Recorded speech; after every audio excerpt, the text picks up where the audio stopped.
Good morning दोस्तों। तो आज एक हम नया टॉपिक स्टार्ट करने वाला है। हिस्ट्री का है, पहला चैप्टर है एनसीईआरटी का।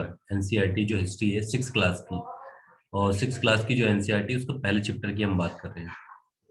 तो स्टार्ट करते हैं। जो सिक्स क्लास की एनसीईआरटी है उसका नाम है हमारा अतीत, और उसका जो पहला चैप्टर है वो क्या है, क्या कब कहाँ और कैसे, इसके बारे में हम बात कर रहे हैं।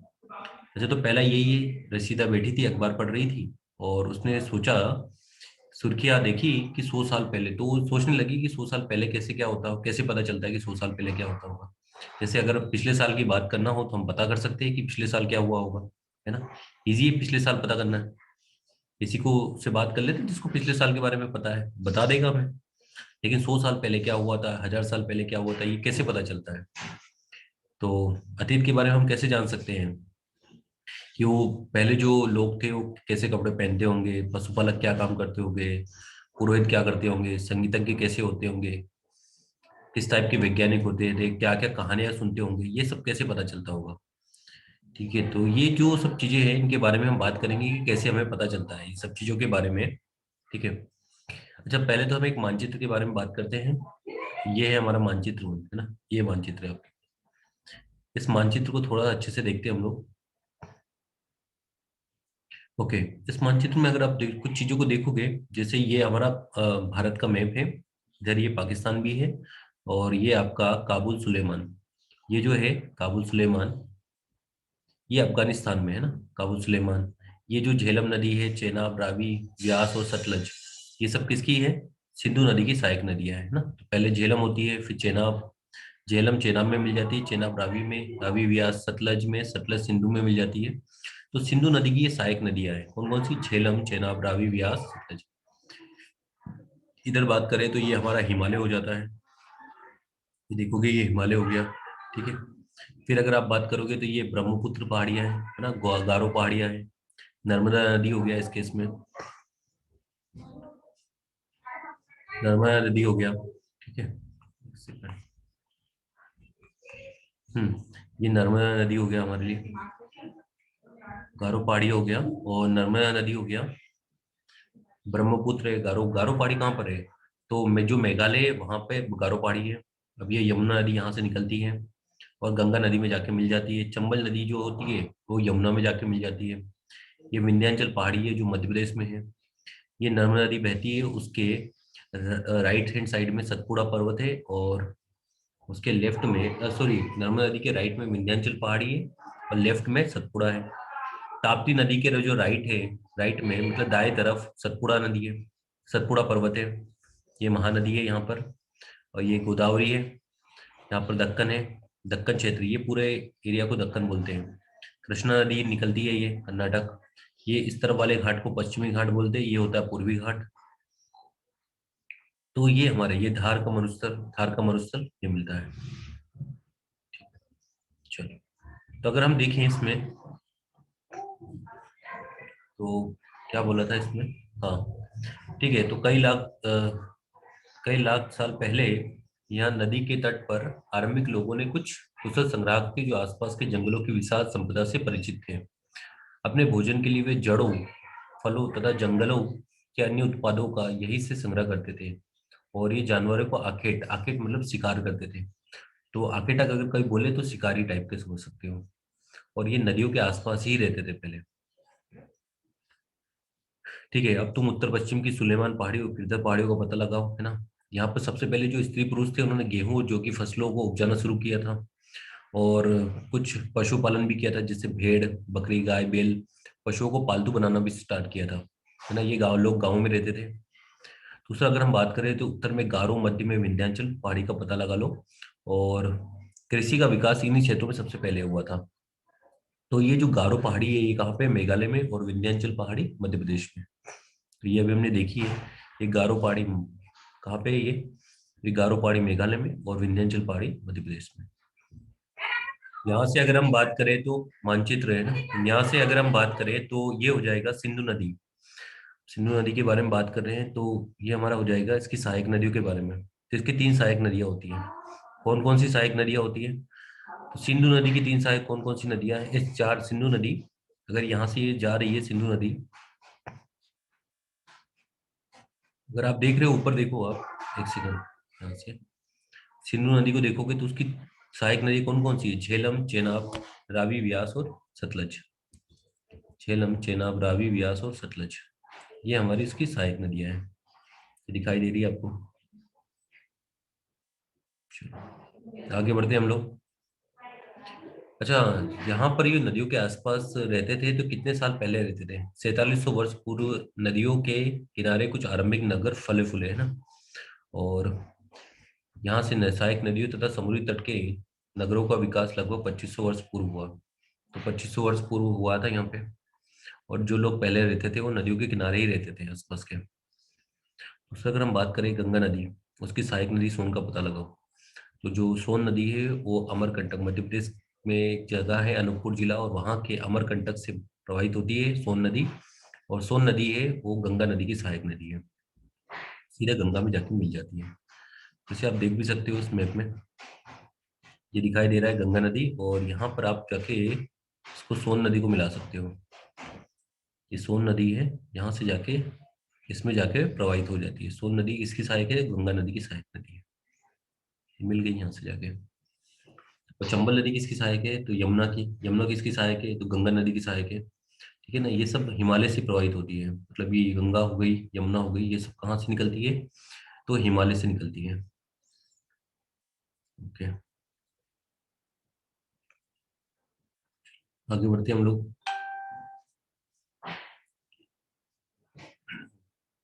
अच्छा, आज एक बार फिर मानचित्र एक को देखो। पहाड़ियां, पर्वत और समुद्र इस उपमहाद्वीप की प्राकृतिक सीमा का निर्माण करते हैं। हालांकि लोगों के लिए इन सीमा को पार करना आसान नहीं था, वो सही भी है। काफी बड़े बड़े पर्वत पहाड़ होते हैं, कैसे सीमा को पार कर सकते हैं? जिन्होंने ऐसा चाहा वे कर भी सके, पर्वतों की ऊंचाई को छू सके, गहरे समुद्र को पार कर सके। उपमहाद्वीपों के बाहर से कुछ लोग आए, यहीं बस गए। लोगों के आवागमन ने हमारी सांस्कृतिक परंपराओं को समृद्ध किया। अच्छा, कई सौ वर्षों से पहले पत्थर को तराशने, संगीत रचने, यहाँ तक कि भोजन बनाने के नए तरीकों के बारे में भी कुछ विचारों को अपनाते रहे।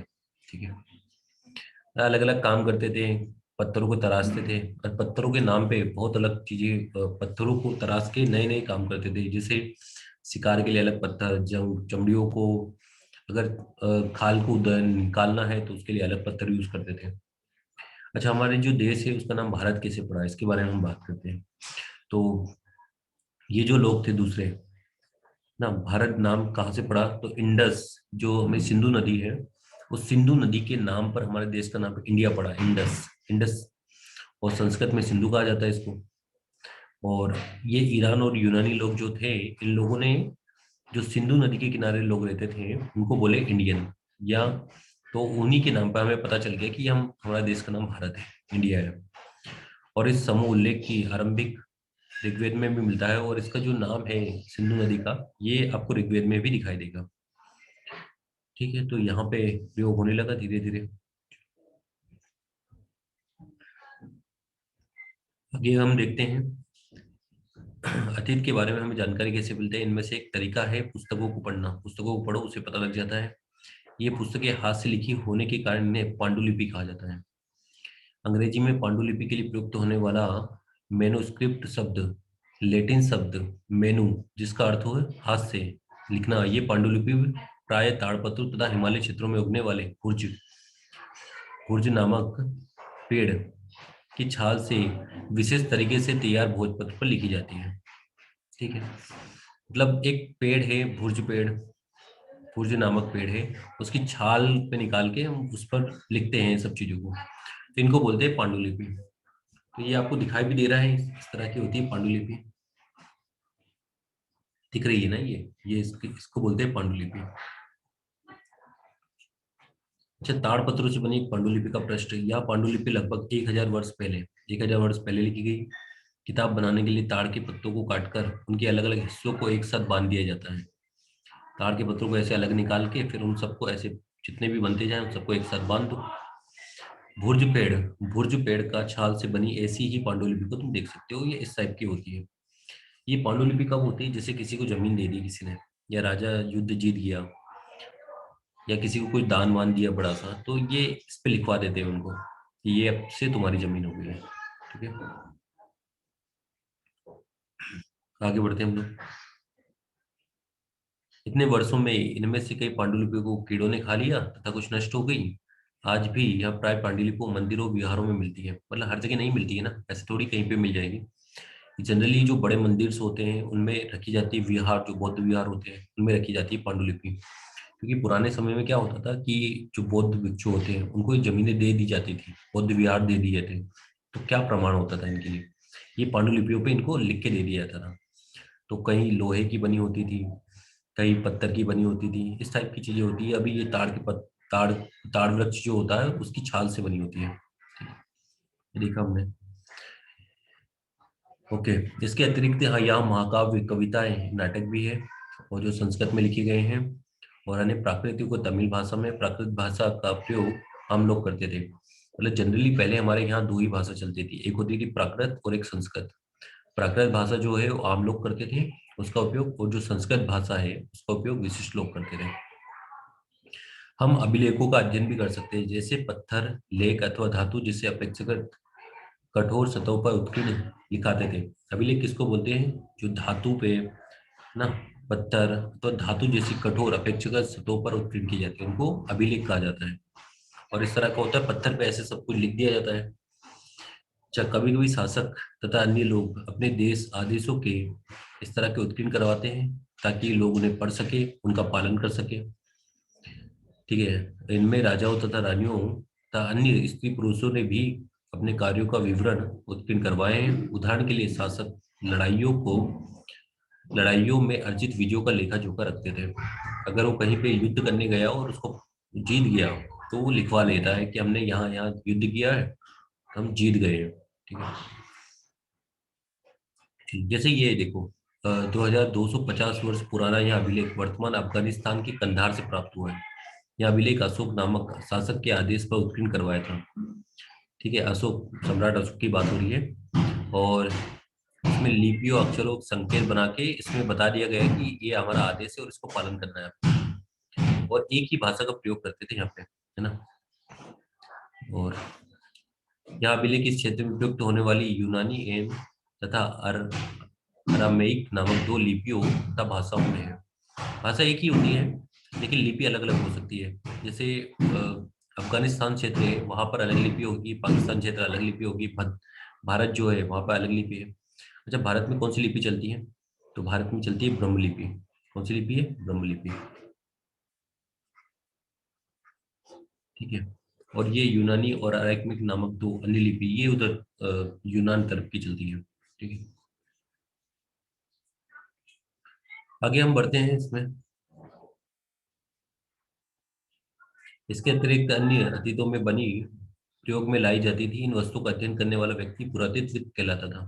अच्छा, पुरातत्वविद किसको बोलते हैं? तो जो ऐसी चीजों का अध्ययन करता है, जैसे बहुत पुरानी मटका मिल गया, अनाज मिल गए, जुते हुए खेत मिल गए, तो इन सब चीजों का जो अध्ययन करता है उसको बोलते हैं पुरातत्वविद। क्या बोलते हैं उसको? पुरातत्वविद।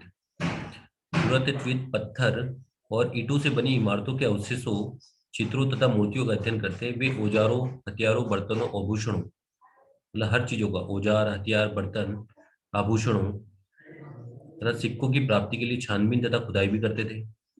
इनमें कुछ वस्तुएं पत्थर, पकी मिट्टी तथा धातु की बनी होती है। पत्थर की, पकी मिट्टी की तथा धातु की बनी होती है, इनका वो विश्लेषण करते हैं। ऐसे तत्व कठोर तथा जल्दी नष्ट न होने वाले होते हैं, मतलब अगर नष्ट हो जाते तो किसका अध्ययन करते? नहीं करते, लेकिन ये नष्ट नहीं हुई होगी इसलिए अध्ययन करते हैं।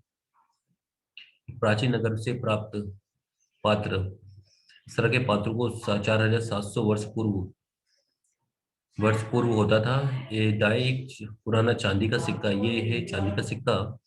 और इस तरह के सिक्कों का प्रयोग 2500 वर्ष पूर्व होता था। इस तरह के सिक्के होते थे 2500 वर्ष पूर्व। हमारे द्वारा आज प्रयोग में आने वाले सिक्कों से किस तरह से भिन्न है? तो आप अलग ही दिखता है, ये तो चौकोरकार है तक। और हमारे जो अभी चल रहे हैं ना वो कैसे गोल होते हैं। और ये मृद भांड है ना, मृद भांड कैसा होता है कि इसमें लाल कलर का ये मटका बना हुआ है, उसमें ये रंगीन डिजाइन बना दी है ना, काले कलर की। ओके। यहाँ से अगर हम बात करें और अतीत के बारे में और थोड़ा सा देख लें। क्या तुमने इस पुस्तक के शीर्षक हमारे अतीत पर ध्यान दिया है? मतलब अतीत का ये मतलब नहीं है कि सबके लिए एक जैसे ही हो, सबके लिए अलग अलग अतीत टाइप का हो। हर चीज का मतलब, एक ही चीज का मतलब अलग अलग लोगों के लिए अलग अलग हो जाता है। ठीक है, तो अलग अलग समूह के लिए, अतीत के लिए अलग अलग मायने होते हैं। उदाहरण के लिए पशुपालकों और कृषकों तथा जीवन जीवन राजाओं और रानियों के लिए, व्यापारियों तथा जीवन शिल्पकारों के लिए जीवन से बहुत भिन्न था। जैसा कि हम देखते हैं उस समय भी देश के अलग अलग हिस्सों में लोग अलग अलग व्यवहारों में रीति रिवाजों का पालन करते थे। उदाहरण के लिए आज अंडमान द्वीप के अधिकांश लोग अपना भोजन मछलियां पकड़ के, शिकार करके, फल फूल के संग्रह द्वारा प्राप्त करते हैं, और विपरीत शहरों में रहने वाले लोग खाद्य आपूर्ति के लिए अन्य व्यक्ति पर निर्भर रहते हैं। तो ये अलग अलग अतीत होता है सबका, सबका एक जैसा नहीं होगा ना, कि राजा रानी का भी एक जैसे ही होगा, सबके लिए अलग अलग टाइप की होगी। इसके अतिरिक्त एक अन्य तरह का भेद है, उस समय शासक अपनी विजयों का लेखा जोखा रखते थे, क्योंकि अगर कोई जीत जाता है तो उसका अपना लेखा जोखा रखे हुए हो कि हम उन शासकों तथा उनके द्वारा लड़ी जाने वाली लड़ाइयों के बारे में कुछ जानते हैं। लेकिन ये जो शिकारी, मछुआरे, संग्राहक, पशुपालक जैसे, इनके बारे में हमें कुछ नहीं मिलता है, क्योंकि ये आम लोग होते हैं। जो राजा महाराजा होते हैं उनके बारे में तो जानकारी मिल ही जाएगी हमें। ओके, नेक्स्ट हम बात करते हैं तीथियों। तीथियों का क्या मतलब होते हैं? जैसे कहीं पर लिखा हो ईसा पूर्व, तो ईसा पूर्व का क्या मतलब है? ईसा पूर्व में मतलब होता है ईसा पूर्व, यानी जो ईसा मसीह है उनके जन्म से पूर्व की बात है। जैसे अगर महात्मा बुद्ध के जन्म की बात करें तो 568 ईसा पूर्व की बात करें, तो ईसा पूर्व का क्या मतलब है कि उनका जन्म इतने, उनके ईसा मसीह के जन्म से इतने साल पहले हुआ था। ठीक है, और ईसवी, ईसवी का क्या मतलब है? तो उनके जन्म के बाद वाली ईसवी बोलते हैं। ठीक है, तो यही लिखा हुआ है 2007 से पहले ईसा मसीह के जन्म के 2000 वर्ष, ईसा मसीह के जन्म से पूर्व सभी तिथियों को ईसा पूर्व कहते हैं। और इस पुस्तक में 2000 को अपना आरंभिक बिंदु मानते हुए वर्तमान से पूर्व की तिथियों का उल्लेख करेंगे, मतलब ईसा पूर्व के बोलते रहेंगे हम उसको। दूसरा अगर हम बात करें तो जैसे अंग्रेजी में बीसी बोल देते, बिफोर क्रिस्ट, तो इसका मतलब होता है बिफोर क्राइस्ट, ईसा पूर्व। और कभी कभी तिथियों को एडी वेडी भी लिख दिया जाता है। हिंदी में एडी का मतलब होता है ईस्वी, तथा एनो डोमिनो नामक दो लैटिन शब्दों से बना है, और इसका तात्पर्य ईसा मसीह के जन्म के वर्ष से है। मतलब एनो डोमिनो यानी जो ईसा मसीह थे उनका जन्म जब हुआ था, तो उससे रिलेटेड है ये चीजें। बीसी मतलब बिफोर क्राइस्ट, ये हो जाएगा। इन चीजों का भी प्रयोग करते हैं, तो जनरली अगर आप देखोगे तो आपको यही मिलेगा, बीसी, बीसी मिलेगा, बिफोर क्राइस्ट, इस तरह की चीजें मिलती हैं। ओके, अब ये जो है अभिलेख है। अभिलेख क्या होता है अभी बताया, तो जो कठोर सतहें होती है उन पर अभिलेख गुदवाए जाते हैं, जैसे पत्थर हो गए या फिर धातु की कुछ चीजें होगी, उस पर अभिलेख को गुदवाया जाता है। ठीक है, और अब ये जो अभिलेख आते हैं इनकी भाषाएं बदल चुकी होगी, उस समय की भाषाओं को हमने कैसे पढ़ा होगा? तो यहाँ पर पढ़ने के लिए एक तरीका है हमारे पास, कि जैसे ये मिस्र में एक रोसिट्टा नामक एक कस्बा था, है ना, और अलग अलग भाषाओं में उसमें एक उत्कीर्ण पत्र पर लिखा हुआ, जिसमें एक ही लेख भिन्न भिन्न भाषाओं में लिखा हुआ है। मतलब एक ही लेख को लिखा, जैसे हिंदी में लिख दिया, इंग्लिश में लिख दिया, उर्दू में लिख दिया। वहां पर क्या लिखा होता है, यूनानी और मिस्र दोनों प्रकार के। अब कुछ लोगों को यूनानी पता है, कुछ लोगों को मिस्र पता है, तो उन्होंने बता दिया, जैसे राजा और रानियों के नाम लिखे हुए हैं इस छोटे से फ्रेम में, जिसे हम बोलते हैं कारतूस। क्या बोलते हैं? कारतूस बोलते हैं। तो जो यूनानी वाला था उसने बता दिया कि इसका राजा का नाम ये है, और जो मिस्र वाला था उसने ये बता दिया इसका मतलब यहाँ से। तो उन्होंने अक्षरों को पहचान लिया। इसके द्वारा विद्वानों ने यूनानी तथा मिश्रित संकेतों को अलग अगल बगल रखते हुए मिश्रित अक्षरों को समानार्थक ध्वनियों की पहचान की। जैसा कि तुम देख सकते हो, यहाँ एल का मतलब शेर है और ए का मतलब चिड़िया से। अगर हमने देखा उसमें ये ऐसा होता है, ऐसा बना दिया उन्होंने, तो अब हम कैसे पहचानेंगे इसको, क्या पढ़ेंगे, क्या लिखा हुआ है? इसको पढ़ने के लिए बहुत सिंपल सा है, कि ये हमें पता है कि यहाँ पर शेर है, जो यूनानी है उसने बता दिया कि इसका मतलब एल है, और जो दूसरी भाषा में लिखा उसने बता दिया फिर एल मतलब हो गया। तो उन्होंने पढ़ लिया सेम टाइप की भाषाओं को, कि ये सेम टाइप की भाषाओं को क्या मतलब होता है। जैसे चिड़िया, चिड़िया के लिए उन्होंने ए यूज किया है, ये जो स्क्वायर है इसके लिए पी यूज किया उन्होंने। तो बस इस तरह से हमें पता चल गया, ये PTOLMIS, और यहाँ पर इसका मतलब ये हो गया। आगे बात करते हैं हम लोग। ओके, तो यही है हमारा, और बस यही सब चीजें होती है इसमें। जैसे इनमें पांडुलिपि का क्या मतलब होता है ये हमें पता होना चाहिए। जो ताम्रपत्र होता है, ताड़ का वृक्ष होता है उसकी जो छाल होती है उस पर जो अभिलेख लिखे जाते हैं या कुछ चीजें लिखी जाती है उसको पांडुलिपि बोलते हैं। अभिलेख क्या होते हैं? जो पत्थर होते हैं या धातु की चीजें होती है उस पर लिखी जाएंगी तो अभिलेख होंगे। पुरातत्व क्या होते हैं? जो पुरानी चीजों का अध्ययन करते हैं वो पुरातत्वविद कहलाते हैं। इतिहासकार क्या होते हैं? जो इतिहास लिखते हैं। स्रोत क्या होता है? जो भी पुरानी चीजें मिलती है उनको स्रोत बोलते हैं। अज्ञात लिपि का अर्थ निकालना, ये क्या होता है? अज्ञात लिपि का अर्थ कैसे निकालते हैं? तो अभी बताया मिस्रो यूनानी जैसा बताया था कि एक ही अभिलेख को उन्होंने दूसरी दूसरी भाषाओं में लिख दिया। तो मिस्र, किसी को मिस्र आती, किसी को यूनानी आती, उन्होंने पता कर लिया कि इन शब्दों का क्या मतलब है। जैसे यहाँ पर ये सब चीज लिखी हुई है। नर्मदा घाटी, नर्मदा घाटी क्या होगा? सुमेल करो तो नर्मदा घाटी है ना। तो 2500 वर्ष पूर्व पूर्व की नगर मगध, मगध पहला बड़ा राज्य था है ना। और गारो पहाड़ी, गारो पहाड़ी कहाँ पे है? तो अच्छा, सिंधु और उसकी सहायक नदियां, सिंधु और गंगा घाटी, गंगा घाटी आरंभिक कृषि होती थी। और गारो पहाड़ियाँ अखेट और संग्राम, ये सब होते हैं सिंधु और उसकी सहायक नदियों के, ये आपको मिलेंगे नगर। तो ये हमारे पास मिल जाएंगे। नर्मदा घाटी में पहला नगर है थोड़ा, नर्मदा घाटी पहला नगर है और सिंधु उसकी सहायक 2500 वर्ष पूर्व की नगर यहाँ पर होती है। कुछ और भी बातें, जैसे कृषि का आरंभ कब हुआ था? 8000 वर्ष पूर्व। सिंधु सभ्यता के प्रथम नगर 4700 वर्ष पूर्व। गंगा घाटी के नगर और मगध का बड़ा राज्य 2500 वर्ष पूर्व, ये इसमें है ना। और वर्तमान में आज से 2000 वर्ष पूर्व हो गया। तो ये मिल जाता है हमारे पास। और क्या है इसमें? जैसे यही सब क्वेश्चन आते हैं। पांडुलिपियों और अभिलेखों में अंतर, प्रमुख अंतर बताओ। तो अभिलेख जो होते हैं वो किस पे हैं? पत्थरों पे लिखाए जाते हैं, धातु पे हैं, जो कठोर सतहें होती है उन पे लिखाए जाते हैं। पांडुलिपि क्या होती है? जो छाल वृक्ष होता है उसकी छाल पर लिखाए जाते हैं। और यहाँ पर अपने को किसी को आदेश वादेश देना हो तो अभिलेखों पे लिखा जाते हैं। और अगर किसी को भूमि वगैरह दान दिया है या कुछ दिया है तो पांडुलिपि लिखा जाएगा। ठीक है, ओके। बाकी हम नेक्स्ट क्लास में नेक्स्ट चैप्टर स्टार्ट करेंगे। Thank you. और एक बार ये मैप को जरूर थोड़ा सा अच्छे से देख लेना। आपके पास बुक होना चाहिए, बुक को जरूर देख लेना। ये तो मैंने ऐसे ही बता दिया इसमें, बट एक बुक जरूर होना चाहिए आपके पास।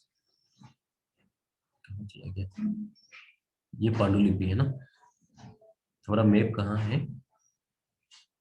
ये मैप, मैप को जरूर एक बार अच्छे से समझ लेना है ना। ये अरब सागर, बंगाल की खाड़ी, लक्षद्वीप, कहाँ पे कौन सी चीजें हैं ये देख लेना। Thank you, bye.